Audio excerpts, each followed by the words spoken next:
Good afternoon, everybody. Welcome back to Hello. another weekly DaaS sales workshop. And let me just admit these last couple people here in the waiting room. A couple more trickling in there, and we will leave that open. I know we normally get a few late bloomers here that jump in late. But yeah, again, welcome back, everybody. I know last week was the first workshop back after the holidays, and I geared that more around a Q&A session, which I still do on every session, right? So what I want to do is, number one, go over the document that I start and give away on each week's sales workshop. Number two, I'm going to start with a Q&A just to be respectful of everybody's time. I know every once in a while people just hop in to ask a question and then they got to jump off to go do something else. So I just want to be respectful of your time. So as I say that, well, I'm going to go over the document and what I'm going to share with you guys. If you came with a specific question that you want me to address or you want to ask prior to when I get into today's lesson or the Q&A at the end, just either put the hand raise emoji up on Zoom if you know how to use that, or go type a 1 in the chat, and I will call on you here momentarily and knock out your question, right at the top of the session here. But again, guys, I see a couple new faces. I see some repeat people that have been on multiple of my workshops. And as I do on each week's sales workshop, and this is a resource I also include and send over in the one-on-one email when we do the PHO or fastest path to call cash call, whatever you want to call it. I know we've had a couple different names for that call, but it's basically the one-on-one call you have with me after you enroll into the DaaS program. This is one of the resources that's also sent over. And right now, really quickly, as I go over this, I'm going to go drop the link to it right here in the Zoom chat. So right now, you'll see a Google Doc link in the Zoom chat. That is the one I have up on my screen. And I'm going over. If you don't have this or want it, go ahead and click the link or save it. But again, this is all the resources that I or we have put together to make your DaaS sales process as simple as possible. Everything from number one, me laying out step 1, 2, 3, 4, exactly how I would build out my sales process. Number two, a tutorial where I go over that document and kind of share with you guys in real time. I screen share and show you what that looks like throughout our funnel, throughout our sales process, etc. Number three is the only thing in this batch of resources that isn't directly sales related. As I tell you guys, this is me showing you guys all the marketing that we're pumping out into the market day in and day out to land new data clients. So whenever you guys are go looking to run creative, if you're having creative block, if you're like, hey, what are the angles or hooks that I should be focusing on, going to check out, 9 or 10 of our current ad sets. Some of the email copy we've had success with for our warm audience, some of the creative and copy that we've seen work in, short form, cold email, cold LinkedIn outreach, etc. Number four is a copy of the triage call number one in your sales process. Here's a script or framework that we've already built out for you. Resource number five, that is for your sales or your demo call number two in your sales process. Here's your script or your framework already built out for you. Most of you guys have already seen number six on my screen, a copy of the authority pitch deck that we've already built and we give to you guys that I recommend you use on some of your sales presentations. Again, nothing here is branded to AudienceLab, so when you download it and make your own copy, just swap out the first slide with your own branding or image or what have you, and then just a short handful of slides that you guys can use, again, as I always say, to show your market, hey guys, this is exactly how I find your dialed in enhanced target audience. Hey, this is how I can then take that audience and loop it into your advertising, your marketing campaigns, what have you. Hey, this is exactly how we resolve the identity of your bounce website visitors or your anonymous traffic, etc. And as you guys may know, we've also put, I don't know, maybe a half dozen or a dozen different case studies into this pitch deck that you can leverage as you start to build out your own. Number seven is a tutorial more specific to our identity resolution tool, our Super Pixel.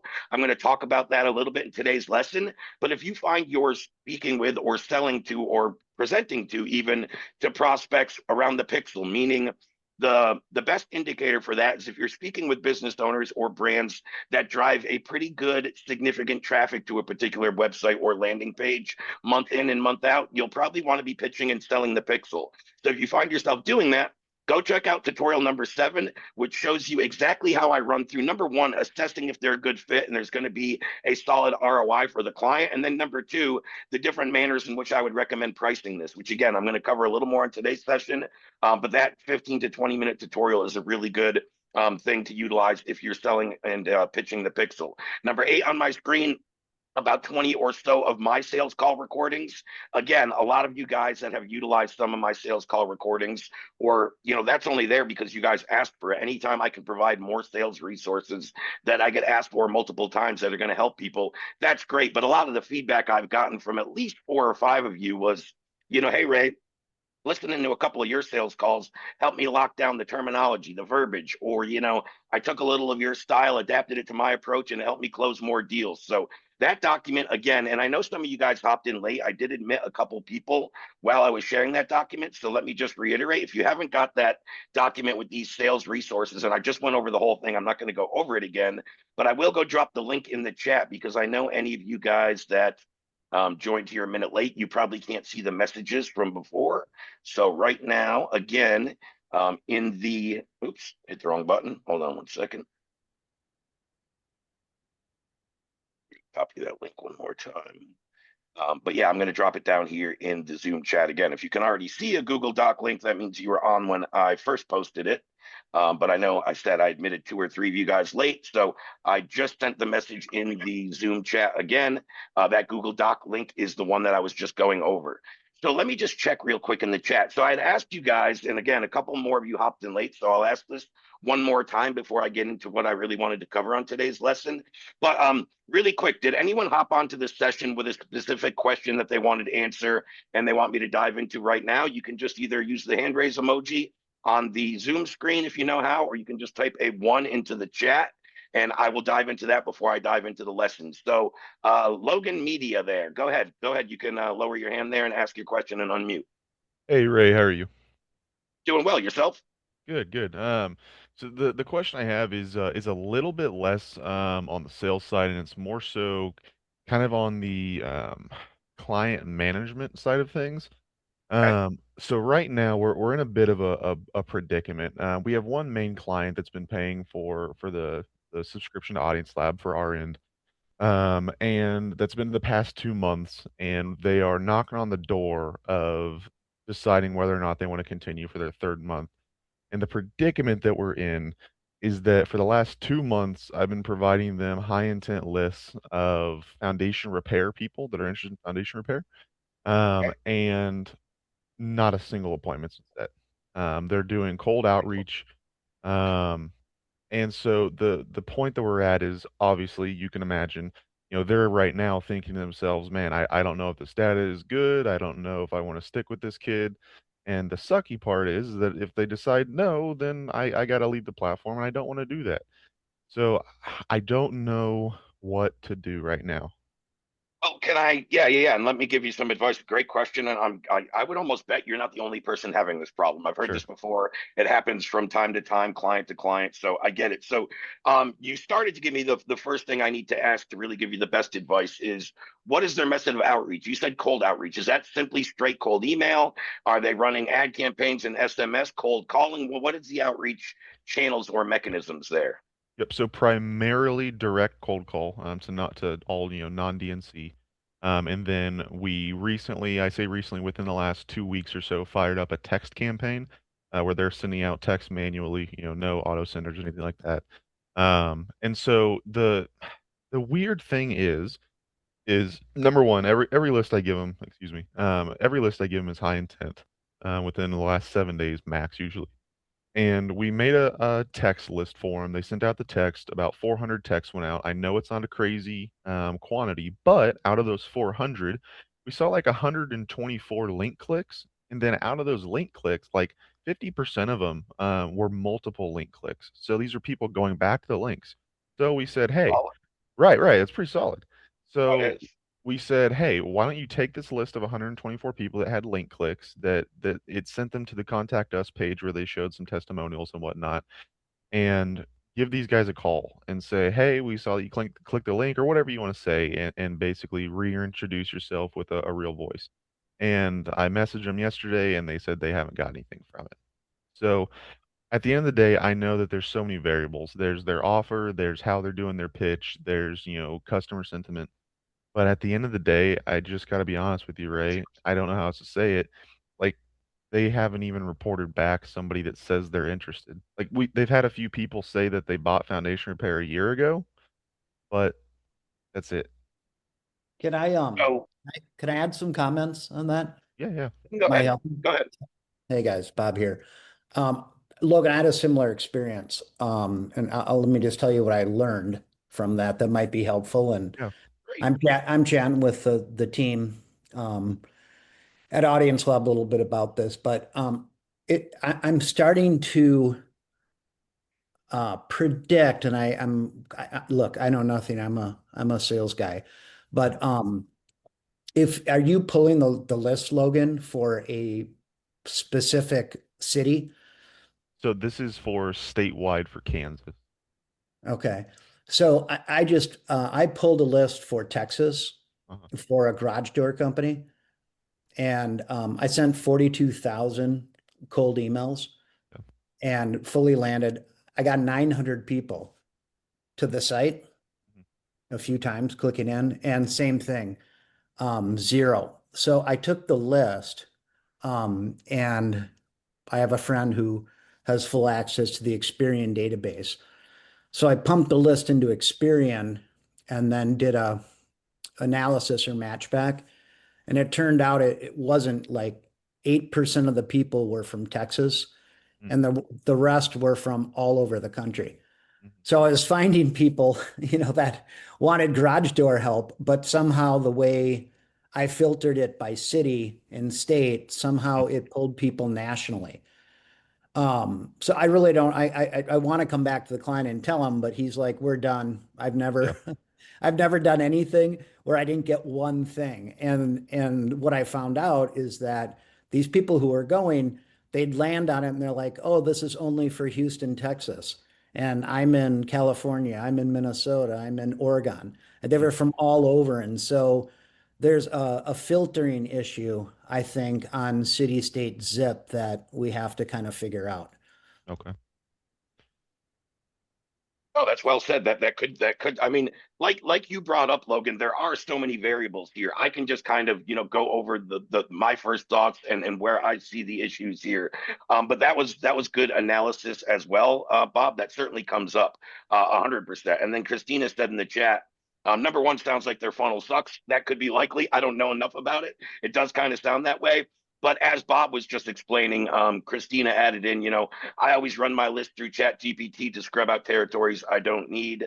Um, and that's another thing. We have the Audience Lab Chat GPT prompt and tool as well that helps you really dial in how the lists are being filtered. Not saying you're doing anything wrong, Logan. I don't know. Mhm. That's certainly one of the variables, so it was worth talking about, Bob.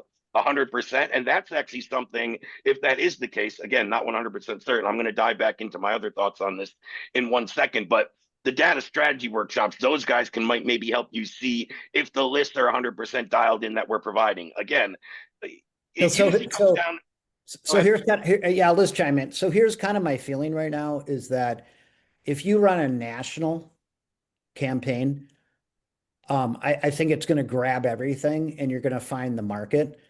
I think we got to work a little bit on the location-based targeting because what we did is we matched emails in Experian to addresses. And so the list that, I got out of Audience Lab had emails and all the addresses were within a 50-mile radius of Houston. It was perfect. I double checked it. I'm like, this is fantastic. This is going to rock. And then I'm like, I couldn't figure out what the problem was. And I'm like, something really is. And then, so that's what I did is so Experian is like really spot on. So they matched those email addresses to their current addresses. So, um, other than, I could probably, if you want to send me the list, I could probably run that for free against Experian. And you could take a peek if those email addresses truly are in the location that you wanted. Yeah. So I mean, like, I think more so than that, like just to be totally blatantly honest, like we're getting through to the people, and like the phone numbers are right, and like we've cold called. I know that the group says 5,000 calls a month, but we've done a healthy amount over 2,000 calls. And, I even clocked in yesterday because after I got that message, I was like, there's just no way. There's no way I'm providing you a list of people that are interested in foundation repair that have clicked a link, sometimes multiple times, and there's just no interest.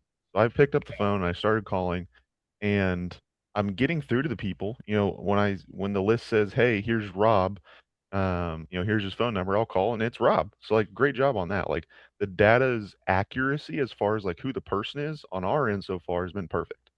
But But what's his location? I mean it's in the state, like it's the Okay. same Okay, same great. area That's code great. and all. Yeah. That's good to hear. But the problem and the issue that I'm kind of toiling with right now is that then I proceed to say, "Hey, Rob, have you been interested in foundation repair?" And I don't say it so crudely, of course. And I called, once again, small sample size, but I called 50 people in the span of, a couple hours ish yesterday, and not a single one. And I don't know what to do. How many did you actually speak with out of 50? So out You of said you 50 spoke with calls, 50 or you called 50? so called 50, I'd say I got on the phone with probably 30 or so. Like once again, the pickup rate, the accuracy rate of the data, fantastic. No, I know. I'm trying to judge now more of the actual intent. I mean, that's where we're getting to now by Right. what you're saying is they are the right person, they're in the right state, they have the right location. But when you ask them about do they have this need or do they need this problem solved, they're saying no every time. Right. Yeah, That's what you're yeah, I mean saying. that's exactly what it's coming down to. And I've been toiling like the what I don't what I'm stuck on is that there's the pre-made for foundation repair, and I go into the intent description Google Doc, and it's I read the description and it's basically exactly what I'm looking for. Um, but then I get the results and we're calling these people and it's not a single one out of a couple thousand, and Yeah, that's certainly alarming. That's certainly alarming, especially when you said the recent, I don't know, 400 or so SMS that went out. You tracked X amount of clicks, and a lot of people went back to the link, and then right, even reactivating or recalling them, they have no interest. It just seems that even seems really odd. Why would I click a link multiple times and go to a website or a landing page multiple times that I have no interest for? right, Um, yeah, Certainly seems a little odd. I now, I mean, what you first told me before you talked about the SMS campaigns and what they were doing is like primarily cold calling the data. Now, generally speaking, I don't recommend that that's the best way to reactivate the data. In certain business models, yes, if that's their whole foundation, they have a call center and that's what they do day in and day out, maybe. But to a cold audience, I like to start them with some ads and emails and a little brand recognition about who we are, our mission, the problem we solve, and then see if I get some opt-ins from there, and kind of warm up the audience a little. But again, cold calling, there should be some effectiveness. And it sounds like if that was this company's method, Logan, that's kind of what they do day in and day out, whether they're yeah. getting the list from you or not. That's kind of how they prospect and do their lead gen in that business. Is that safe to say? Yeah, 100%. And total transparency here, just kind of let you know kind of their competency level. Are you familiar with Thrasher Foundation Repair?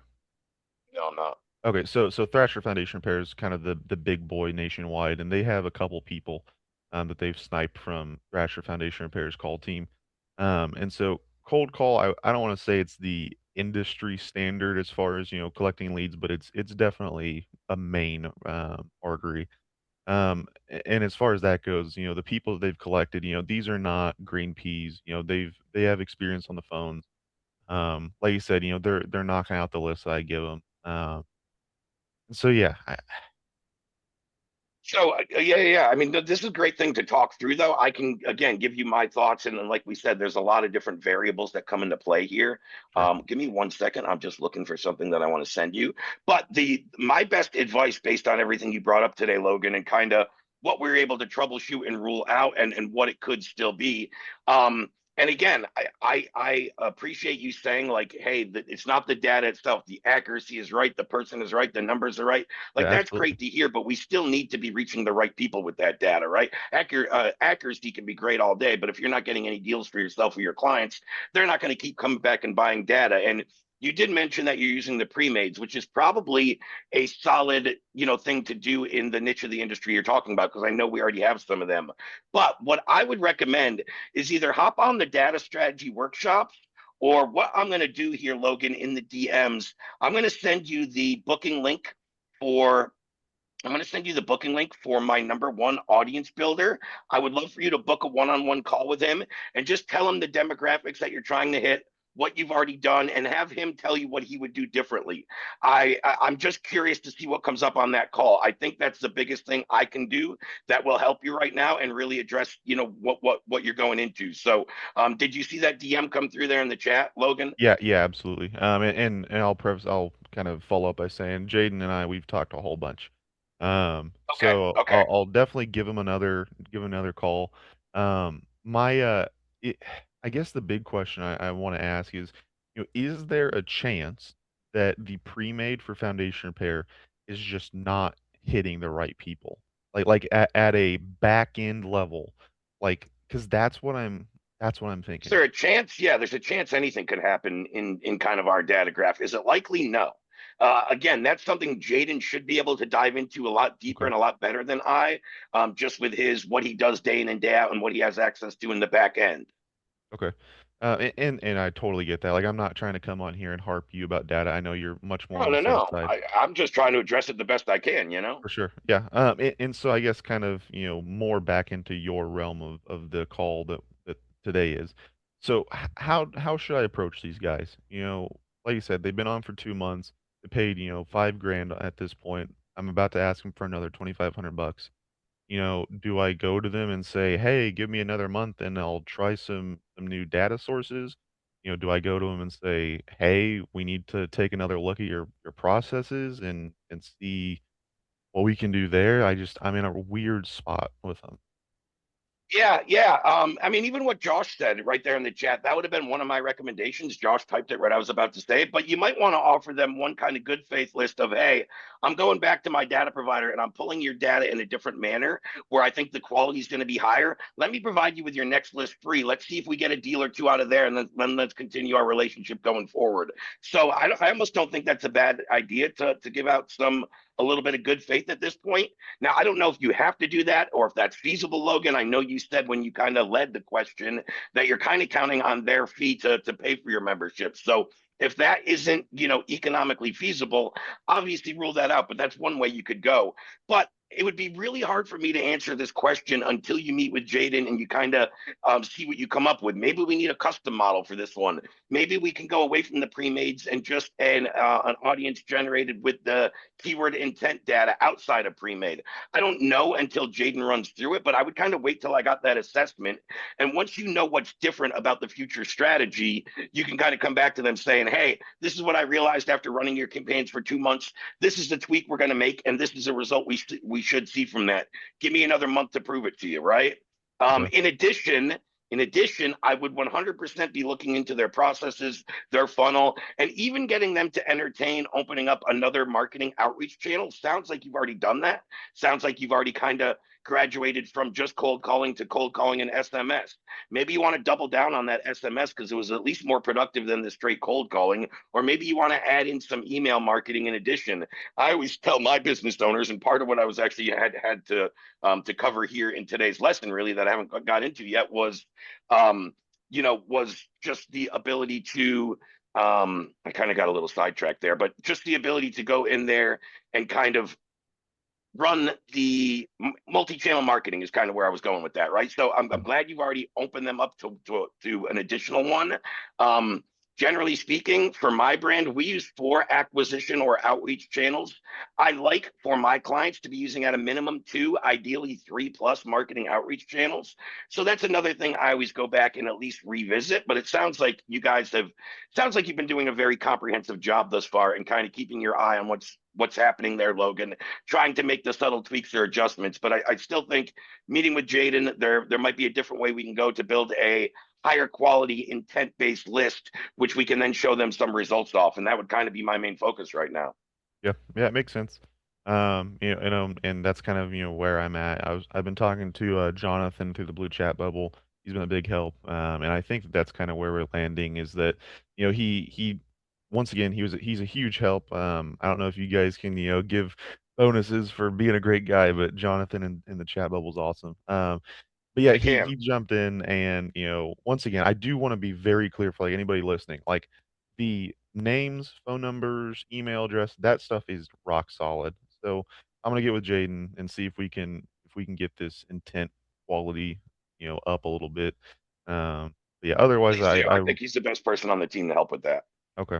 Well, yeah, and once again, I really appreciate your time, Ray, and I hope you don't feel like I was hopping on here to kind of, No, attack not at all, man. anything. But yeah, Not at all. Not at all. I just the only thing that ever frustrates me is when I can't answer because it's not my department. It's kind sure. of outside what I do. I just try to give you the best advice or send you to the right person. So again, if it's not right in my wheelhouse, I'd rather not give you some half-ass made-up answer and say, Right. "Hey, man, this guy's better at it than me. Just go speak with him." Sure. But if I thought it was more around the messaging or the sales, that's right up my alley, and I would have dove into that side of things more. You know what I mean? But no, For sure. I don't take any offense to it. Any questions or feedback I get, I always use them in the most positive way for my business to always try to get better. And I go in and look at how we can make our super graph stronger, how we can make the data, not only more accurate, which you said isn't the issue here, but make it perform and at a higher conversion rate and ROI. So guys, the feedback, good, bad, or indifferent, as a business owner, it's always beneficial to me. I know when I get great feedback, hey, Ray, I love this feature. We double down on that. We put more innovation and keep that feature evolving. Or, hey, Ray, this sucks. This isn't working right for me. That helps me go, hey, dev and tech team, people are having trouble using this feature or this filter. So Yeah, no, Logan, I don't take any offense. I use this all in a positive manner. very cool. Feedback is always a good thing, whether it's good, bad, or indifferent, if used properly. So that's how Very I cool. look at it. Now, Awesome. guys, what I did want to cover and what I kind of put together for today's lesson, I'm going to share my screen here. And what I did, and I was going to go into this a little last week. Some of you guys that were on last week, again, we went to a pretty in-depth Q&A, and then when I looked at the time, I had like 10 minutes left, so I wasn't going to dive totally into this. But what I did is I went back through my last 17 one-on-one calls that I've done with our new DaaS clients, and those go back to about December 8th, if I'm not mistaken. I went back through the audio and the transcripts, and I found the questions that I'm getting most about people that are, reselling the data, more for our DaaS agencies. I know there might be a couple of you either on this call, and it's a minority of you in our platform and our programs that solely use the data for yourself and your own business. I must admit, if you're on here and that's you, this part probably won't be super, super relevant. But any of our agencies or resellers, and I mean, maybe it is beneficial for everybody to an extent, but this is more about the people reselling the data. And the 7 questions I got asked most, again, in the last month and a half or so on one-on-one calls, I kind of wanted to go over and give you my description of all of these. So, number one, sometimes I get the question, people enroll and they understand the data, but what exactly am I selling? And they just want a little more clarity. Not that they have no knowledge of the data or the different, features and deliverables, but I really think anything that we do in anything that we're selling, the more we have clarity on, the more certainty we can deliver. So, number one, whenever somebody asks me what I'm selling, and this happens, all the time in my life throughout calls or just posts, or I create some content and I talk about my company, but I don't go in depth about what I sell, or sometimes just in a damn Facebook group post where they're like, I give somebody an answer to a solution. Ray, what do you do? Or what are you selling? When anyone asks me what I'm selling, ironically enough, my answer is always a one-word answer, regardless upon all of the different businesses I've either been hired from, I've started, different products, programs, offers, prices. I always answer with the same one word. Does anyone know what that is right off the bat before I spoil it? Anyone want to either take a blurt out at it or type in the chat, or do you just want my answer? I'll look in the chat and see if anyone takes a shot. But if somebody asks you what you're selling, what's the one word answer? Data, it could be, but as I said, Christina, I'm giving an answer among any business I've ever been a part of. They weren't all data companies. So that is a great answer, but still kind of vague. And my answer is certainty. That's always what I'm selling, guys. Certainty. No, I'm selling certainty, right? So great answers there. Data, value, leads, information. Yeah, those are all part of it. But when I'm on a sales call or when I'm speaking to somebody about problems, solutions, results, and outcomes, my goal is to deliver certainty. And it's very hard to do if you don't have clarity on what you're selling. So if you guys can always just keep that in the back of your mind in terms of a sales mindset, what am I selling? Certainty. And think about it to yourself throughout your sales process, whether you're automated, whether you have people going through ads in a funnel to a sales call, whether you do this all manually yourself through the DMs, you host your own sales calls. Think about how much certainty you've delivered when you've actually given somebody your pitch and kind of presented your offer and the benefits. So that's number one, certainty, okay? But that has nothing to do with AudienceLab or the features or deliverables. I would answer that regardless. So let's dive into the more nuanced aspect of this conversation. And a lot of these guys go back into, just for context here, in our classroom section, under the agency win kit, which I filmed a good chunk of the modules in this one, under number 2, crafting your offer, a lot more in-depth modules or tutorials that maybe a little more in-depth, I should say, than I might cover today on each one of these. But a lot of these are going to correlate back to what we're talking about. So when I talked about just right there, what am I selling? The best two modules that answer that, if you guys want, again, a different kind of approach and a little one-on-one time to look this over, it's like, hey, I just enrolled into the program. So what do I focus on first and why? And generally speaking, a majority of our clients are going to lead with the audience, the pixel, maybe a combination of the two. Maybe they lead with one and then have a kind of strategy to upsell or cross-sell the other item later. But what I like to kind of emphasize or highlight here, guys, is what we're really selling in essence is us diagnosing their business, and what feature or deliverable that we have access to within the AudienceLab tech stack is going to deliver them the quickest result, right? What's going to be the low hanging fruit? What's going to drive in quick wins, quick results? And that's usually what I'm leading with. So again, a little back to that module where it says like, hey, what do I lead with and why? Well, when I speak with a business owner that's reliant more on paid advertising, email campaigns, and that's the bulk of their marketing, I'm probably going to lead with in-market audiences and start with that. I will also assess if somebody's running a lot in ads, they're doing pretty, let's say, significant outreach in terms of email volume. Generally speaking, I also like to dive into part two of this. Well, Bob, you're running 5K in ad spend and you're sending out 100,000 emails a month. How many people are actually driving back to your website or landing page? So in that example, it might be a great time to be like, hey, man, what I can offer you and what's going to give you the best results is number one, for all of your email and ad campaigns, let me go into my super graph of, 280 million users, up to 1.9 trillion behaviors, and up to 60 billion URLs. And let me build you a pre-made intent-based first-party winning audience that we can then loop into your advertising and marketing campaigns to ultimately lower your cost, increase profitability, and book and close more deals. In addition to that, I'd love to throw my identity resolution tool, my super pixel, onto your website, and all the people we drive there that don't opt in or give us their information, we want to pull their name, email, phone number, and retarget them with some retargeting ads and emails to get them back into your funnel. I think if I mix those two things into your business right now, Bob, it should ultimately deliver this result in the back end, right? So that one was a little bit comprehensive, but what I'm trying to say here is, guys, that when I'm speaking with somebody that's doing more spend and more email marketing, and let's just say I assess and they're not driving a ton of traffic to a particular landing page or website, I'm going to lead with the audiences. If I'm working with a business that isn't spending a ton on marketing, that isn't doing a lot of emails, they might be doing SEO and organic stuff, but they're driving a lot of traffic to a website, I'm going to lead with the pixel and the identity resolution tool and start getting some results from that. And then what I usually do, if I lead with one of the two, I'll start with the audiences because I truly think that's the more common thing. I know that's the most sold feature within our platform. I get to see all the data that gets extracted and, reactivated month in and month out on our platform. So if I start with audiences, my goal is to embed some great lists into this guy's email, ad, SMS campaigns, cold calling, whatever, right? And show them some results.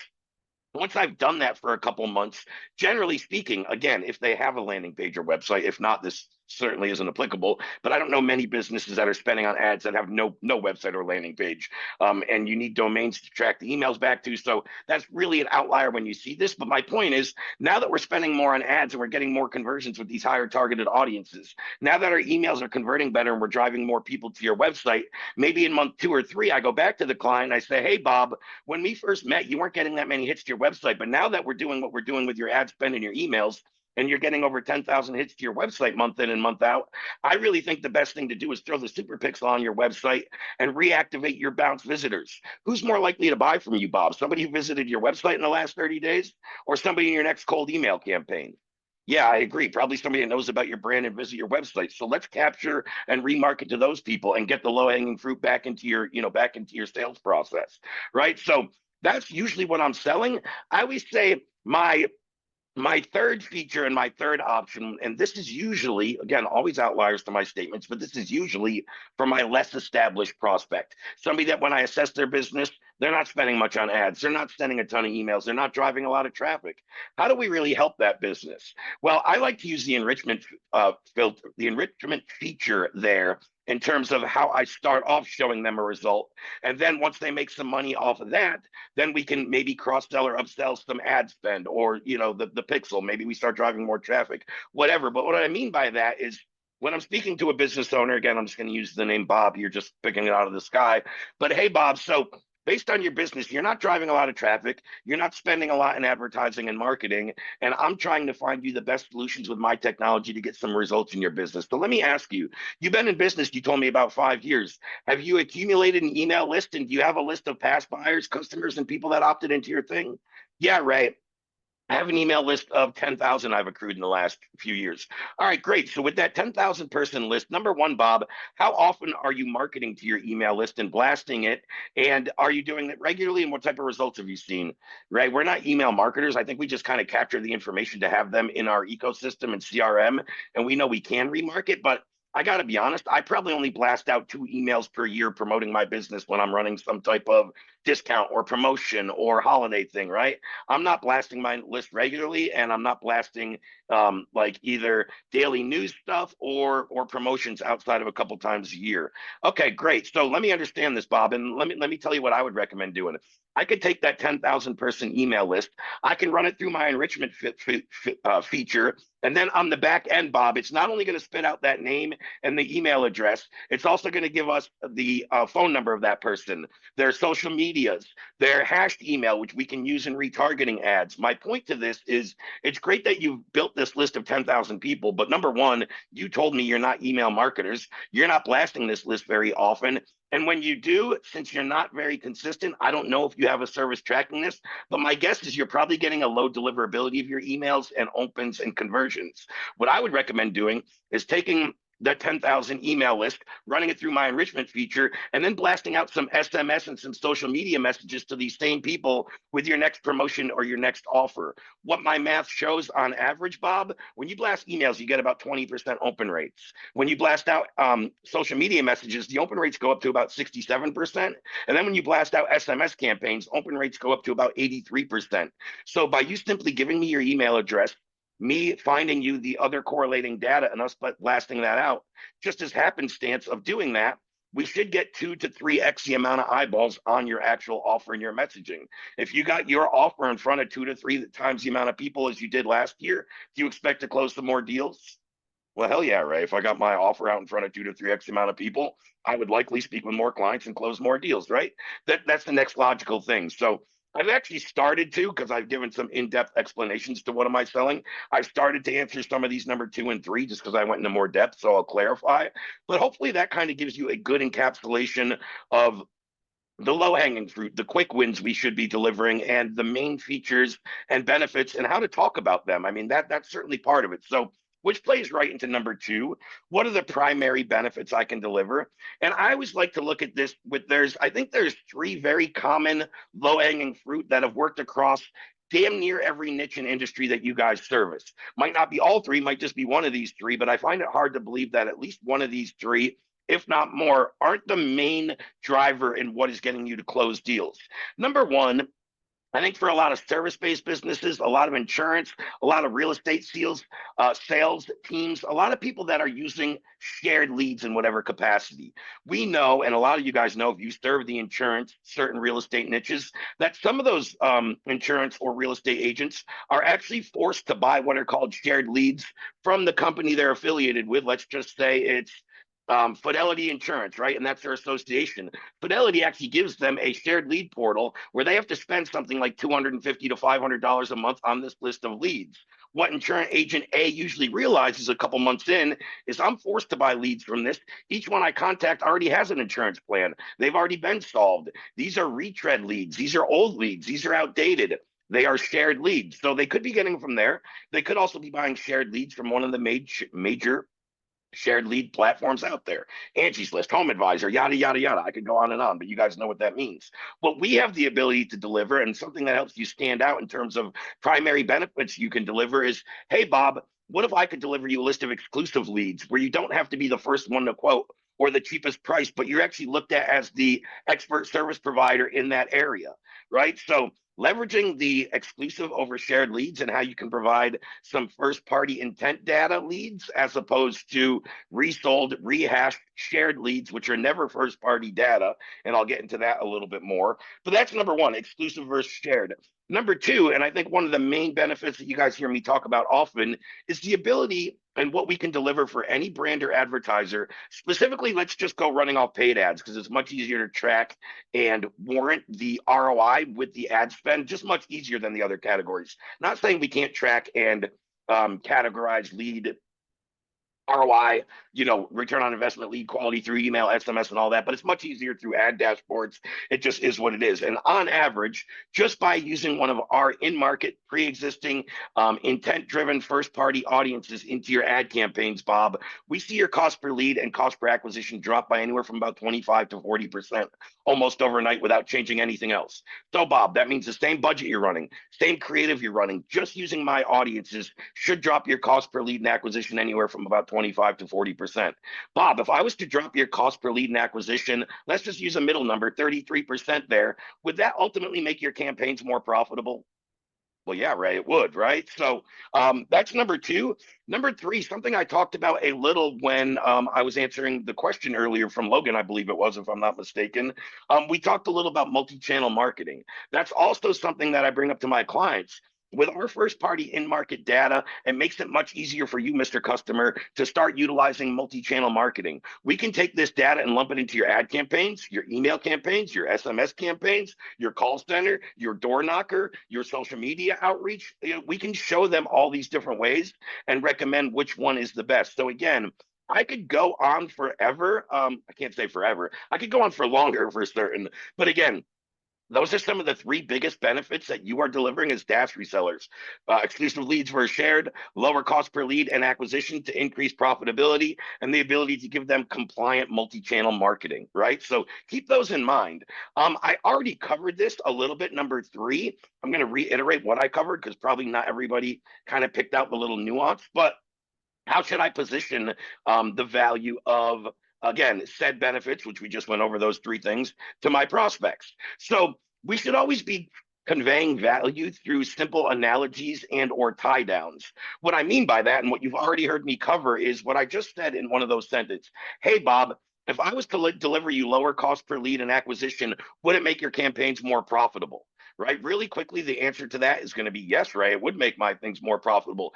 So it's just getting them to kind of fill in the blank and logically, rather than me shout, hey, Bob, you need this to get that result. It lets them say, hey, yeah, Ray, if I had your data and those results, I could certainly see my campaigns being more profitable.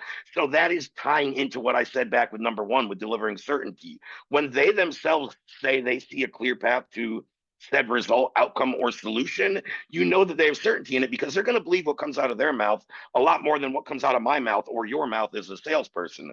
Many times that can be met with skepticism, hesitation, apprehension. You guys or me as a sales rep, we all have our end goal at the end of the call to close the deal and collect revenue. So we have a little bit of a bias to the outcome of the call. And everything we say is probably looked at it through a little bit of a bias from a prospect. That's where you get the kind of preconceived notion that salesmen are scumbags. Salesmen will screw you over to make a sale. Some will, some won't. I'm not going to say that doesn't happen. But the point is, that's why there is a lot of, just a lot of market preconceived notion about what a sales guy will or has done in the past, which puts up walls and barriers. So the more you can relate, the more you can build rapport, and the more you can get them to say out of their mouth, yes, if I had this, I could achieve that. And that's exactly what I would say to number three. The real simple formula that you guys can jot down is, if you had X, could you achieve said result? And I just did that with the cost per lead and acquisition. Let me give you another example. Hey, Bob, if I was to deliver you exclusive leads where you could be known as again, I already kind of went over this, but I can give you exclusive leads where you can be known as the expert service provider in your area, as opposed to shared leads where you got to be the first one there or the cheapest one to bid. Which one is a better solution for your business model moving forward? Right? And then I can just sit back and shut up. And 9 out of 10 people are going to say, well, the exclusive leads that, they know me as the expert in the area. Right? So again, I could do the same thing for multi-channel marketing. Hey, Bob, you're currently using ads and email. If I showed you how to embed my data into your current ads and email campaigns for lower cost, and then open up 2 other channels of marketing, SMS and cold calling, do you think we can actually reach more people and book more calls? Well, hell yeah, Ray. If I had this, I could achieve that, right? So again, I could do that through any benefit or feature that you put in front of me. I just did it in the example of the three I gave you for the answer of number two, right? Exclusive versus shared, lower cost, and the multi-channel marketing. But you can always do that. Just think to yourself, and guys, take a quick note of this. If you had X, could you accomplish, again, said outcome or result? Is that lower cost? Is it more brand recognition? Is it more exclusivity? Is it more closed deals? Whatever, but it's just getting them to stay and buy into it, right? So number four is probably one of the more common ones I get and a little more complex. As I say, and I think we went over this a little last week, I think this probably comes up in some capacity, this question, on almost every, sales workshop that I do. And there certainly is going to be different answers. Depending on your niche or industry, depending on the average order value of the end product, right? When we're working with a private injury attorney that on average, each case is worth somewhere between 30 and 60 grand to them. We're probably going to sell the data a bit different than an e-commerce store that's selling a $50 physical product. It's going to be night and day in the terms that in the ways that we reactivate it, that their funnels operate, that their cost, just everything changes drastically. So again, the few main things I want to say is, or the few most common ways I see the data being sold is, let's start with the audiences and then I'll do the pixels separately. So let's start with the audiences. You can sell per list. You can sell per actual, lead, prospect, or resolution. You can sell in tiered lists. Hey, 100, in market leads for this amount, 500 for this amount. So you can sell it in tiers. I don't really like to entertain and go much down the performance compensation through the audiences. I do that much more with the pixel. Performance-based audiences are really, really tough, other than if the only time I'm really using the performance-based or hey, maybe a free trial on one audience is when I have a client that I see a real home run potential, that I expect to get great results with the data and come back and buy more. But for whatever reason, there's a little hesitancy or apprehension or skepticism or too many objections for you to overcome and they're not closing. Every once in a while, I'd be like, hey, Bob, I understand your hesitancy, your apprehension, your skepticism. Let me do this to prove how good my data is. Let me assess your business, find your ideal audience. Let me go pull one list and let you guys have it for free and go run it into your ad or marketing campaigns for 2 weeks. Why don't you come back to me, show me the results you get, and then we can talk about whether we want to work together closer. Is that fair? Again, that's a last ditch effort, and I would only use that in certain cases. More of those right fit clients that are established brands that have solid offers, solid resources, and sales funnels aren't going to be as skeptical or hesitant or as objectionable as a lower tiered business when it comes to all that. So I don't think you have to do it as much for that right client. I would never offer the free list and free data to a mom and pop or a startup or somebody with no marketing acumen. We're going to provide them the data. They're not going to know what the hell to do with it to go get a return on investment. And they're never going to be calling you back or coming back and buying more data. So that's just like a wasted free list. I'll only use a free one and kind of a proof of concept. And again, I would by far consider what I just said much more of a proof of concept campaign than a performance-based compensation campaign. I don't really like doing performance with audiences. Now, again, you need to go back and do a little research in each one of your niches and industries. What are people paying for an average lead in that industry? What are the average cost per lead and cost per acquisition to land a client in those marketplaces using paid media? And that's a really good way to kind of gauge your prices and go a little below market value so you can deliver higher quality for a little lower of a premium. I'm not saying always go lower premium. There's a lot of businesses and a lot of my DaaS clients that charge a significant premium. They don't feel bad about charging $2,000, $3,000, $4,000 per list. They're providing value with it, and they're getting buyers that are coming back and rebuying the list month in and month out. So if that's the case, again, never go that bottom of the barrel pricing. As I always say, doing the math and looking at no matter what DaaS program you come in, our cheapest $9.97 a month, or you might be on our enterprise unlimited 10K plus per month package. On all those packages, even the lowest priced, but when you average it out, you're paying more per list with the lower price packages. I would never sell a list for less than $750. That would be my bare minimum bottom of the barrel pricing, which I would never even like to really quote. I would just use that as kind of my last chance effort. And if budget is really the only problem, like everything looks good in this account, they just don't have the budget to do it, maybe I would go that low. And I say that to say at 750, That's always a profitable number, regardless of what DaaS plan you're in. That's scalable and it's profitable. Do I recommend selling all my data at that price? Hell no, I don't. But that's my bottom of the barrel pricing if I'm selling per list. You need to extrapolate if you're selling in tiers, meaning batched amount of leads or resolutions, right?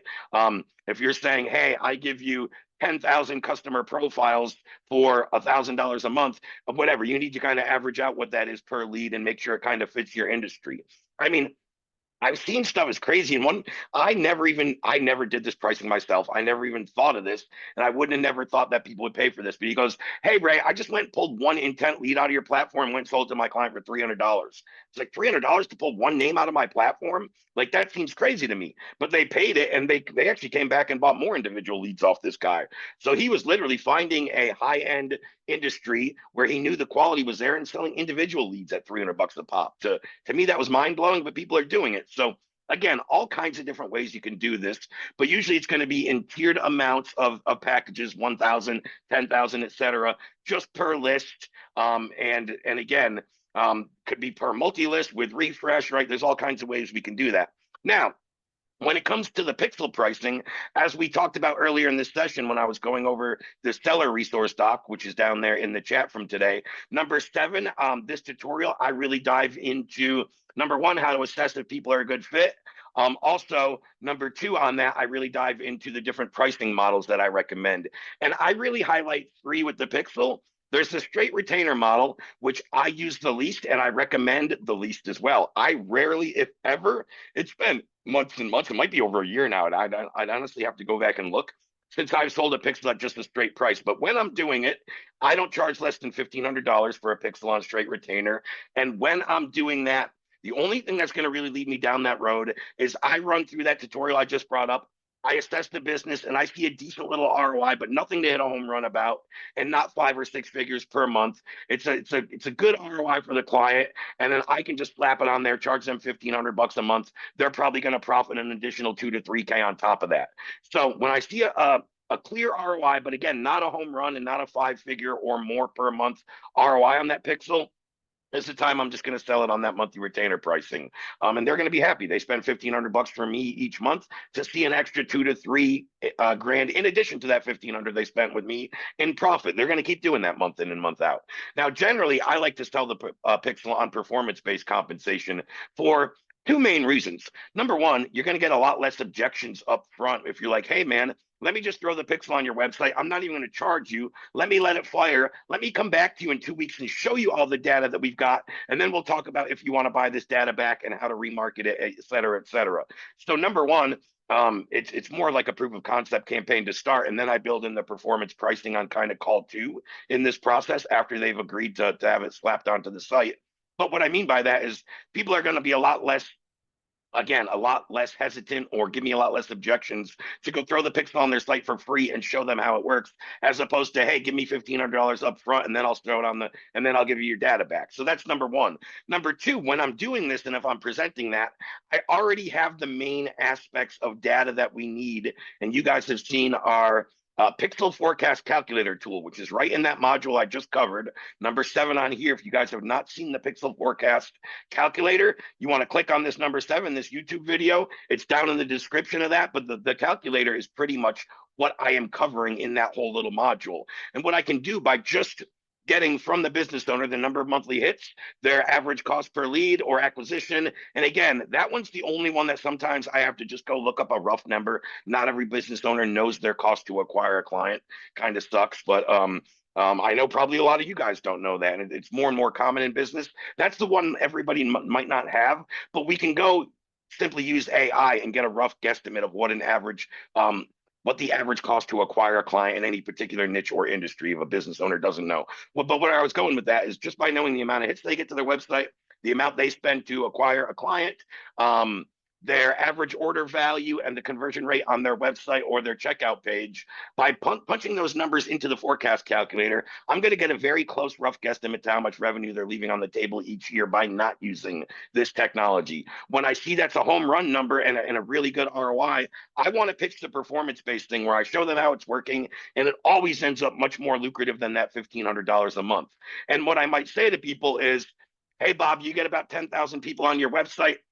I threw on the Super Pixel. Now that it's been running for a month, I've acquired the name, email, and phone number of 3,411 of your buyers, people that visited your website that don't opt in. Would you like to buy these leads back for as little as whatever, 46 cents a piece? And I would do the math. That probably comes out to that number I just did in my head. Actually, that only comes out to a little more than $1,500 a month. Might be a little higher than that, but whatever. I actually have it in that module. And it's probably closer to like 65 to 95 cents per resolved identity. And I could go up from there. We can sell the data back to people. But as we know, some of you guys are more full stack agencies. We have our low fulfillment models that just provide data. And then we have you guys that sell the data and you do the reactivation, meaning you run the ad campaigns, the emails, etc.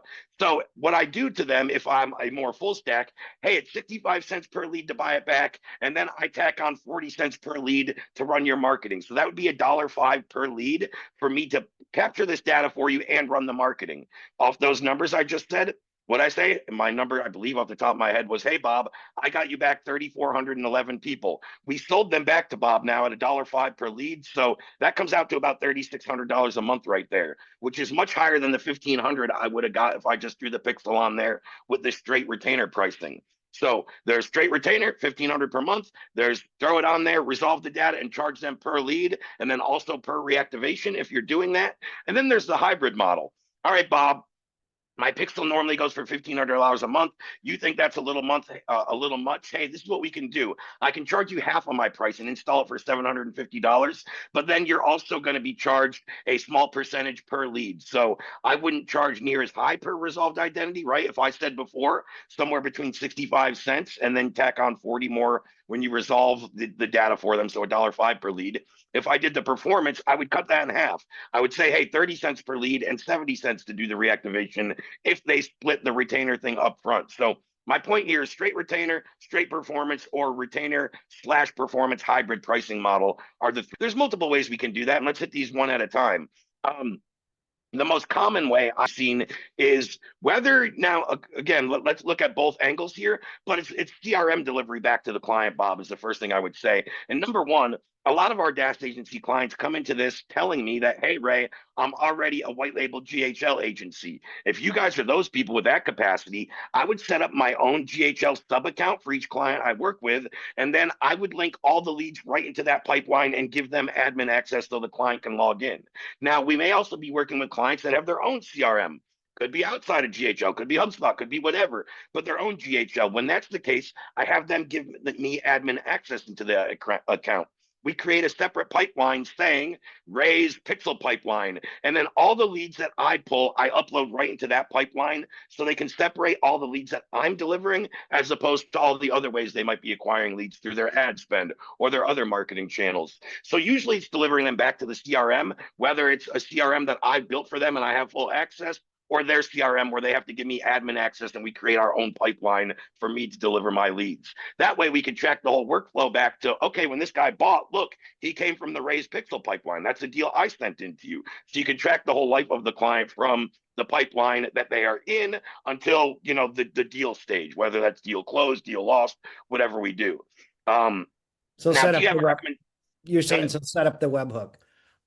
Yeah, oh yeah, correct. Mhm. Correct. Yep.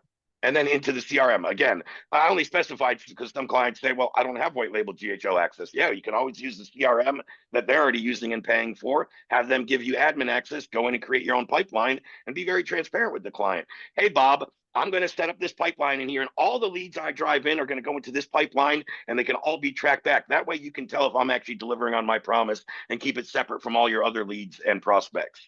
And they're going to respect that. So just be very, very straight up and transparent. You also mentioned, and this is a question I've got a lot, so great one to bring up, Bob. I probably should have known to highlight this. I feel like I cover it so much, I shouldn't have to, but I'm wrong. I know I have to keep covering this because we always have new clients, and not everybody sees all my tutorials and where I cover stuff. But do you have any recommendation on average monthly traffic to a website? And again, this highly correlates, guys, back to the average order value of the product. This is what I normally say, and this is kind of the happy spot I'm looking for. And here's the delicate balance that I utilize. So I'm looking for about 10,000 hits per month, barring the average order value of their product or service be around $80 to $100 or more. Now, from there, higher price, lower traffic, and vice versa. So let me give you another example. I'm working with an e-com client that's selling a $6 little fidget spinner that spin in your hand. For that person, I'm probably going to want closer to 100,000 hits per month because it's a $6 product. I got to drive in droves and droves of buyers for it to make a big difference in his bottom line.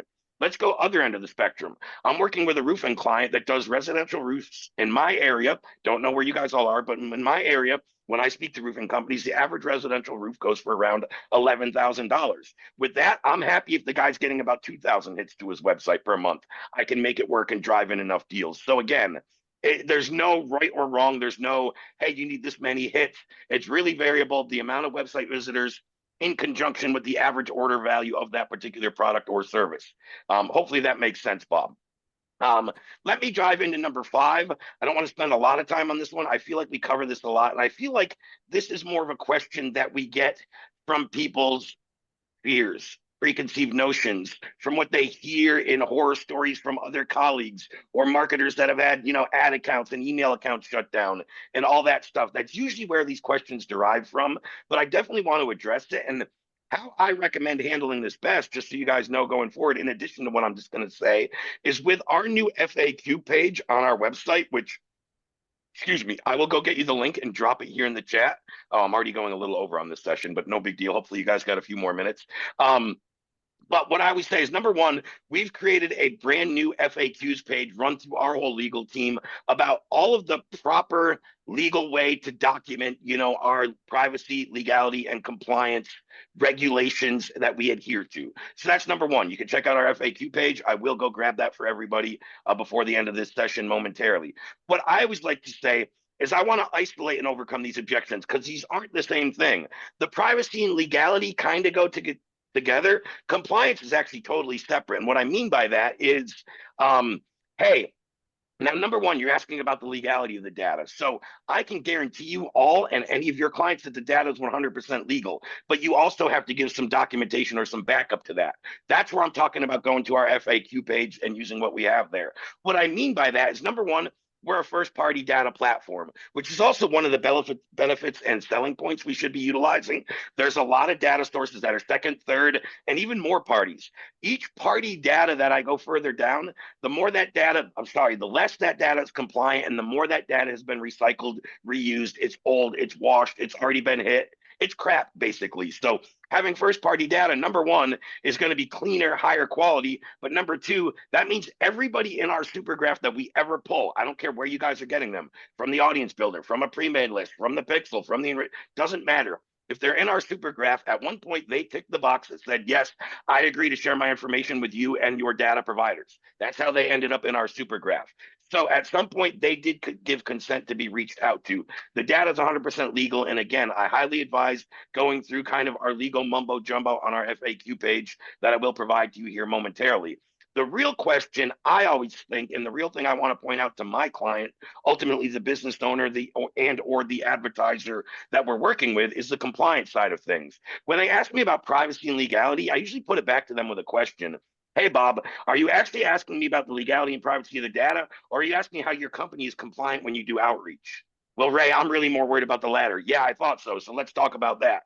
And then I just highlight real quick, hey, man, the data is 100% legal because of X, Y, and Z. But you're right, Bob. What you need to be focused on is the compliance aspect of things. So this is what I recommend, and this is what I'll tell you. We have a first-party data system. Again, I just explained that, guys. I'm not going to go through that again all right now. And what I can see, and this is how I recommend you utilize the data and where I see it work best and where and how it's 100% compliant. So Bob, as long as you're not running any of those weird special categories when it comes to Facebook ads, like adult products, CBD things, 18 or 21 plus products, as long as you're not running that and you're running any product services, anything that's commonly sold, our data is 100% compliant in your ad campaigns. And we can probably get it in front of the biggest audience, the fastest, with the best creative that way. So that's usually where I see the data perform best. Secondly, we can take this data and embed it into your email campaigns. As long as you're doing the 4 email compliant guidelines, that means when you send each email, you have your name, your business address, and a clear opt-out included in the email. You are 100% compliant. SMS compliance, you only need 3 of those 4 things in email. You don't need your business address. So if you're sending SMS outreach, you need your name, your business name, and a clear opt-out in addition to the body of your SMS to be compliant. Now with cold calling, Bob, if that's how you're going to be reactivating the data, Even though we do have a DNC filter within our data, I always recommend any business owner that's going to be calling the data, when you extract that list off our platform, run it through one outside source, do not call list registry, and just make sure all the numbers jive and there's nothing that is, no discrepancies on that list. I think we both know, Bob, one of the quickest ways to fall out of compliance would be simply to, just call 3 numbers in a row that are on the do not call list. It's not going to be long before you're getting violations, surrounding compliance, et cetera, et cetera. So again, guys, just because we're already past 4 o'clock, 5 after, number 6 and 7, I'm going to lead off next week with. I'm not going to dive into those because it would literally take me another 10 or 15 minutes to go through all that. I just want to be respectful of everybody's time. But really quickly, before we hop off, give me 1 second. Let me go grab you that FAQ page I was talking about and go set it up down here into go send it down here into the chat where everybody has access. Just give me 1 minute. I have that stored. Just got to go back and grab where I have that stored for you guys.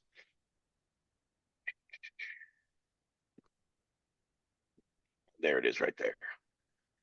Cool. Let me just grab and go throw it in the chat real quick.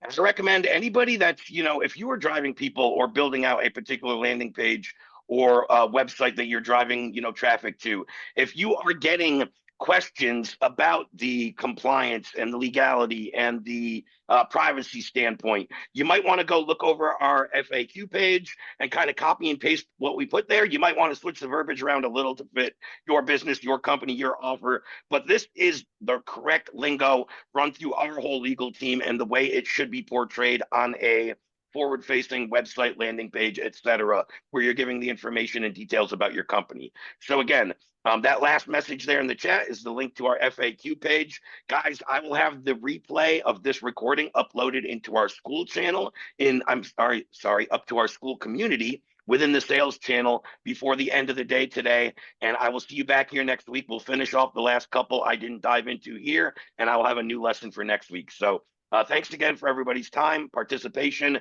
questions, attention, and we will see you here next week. Bye-bye, guys.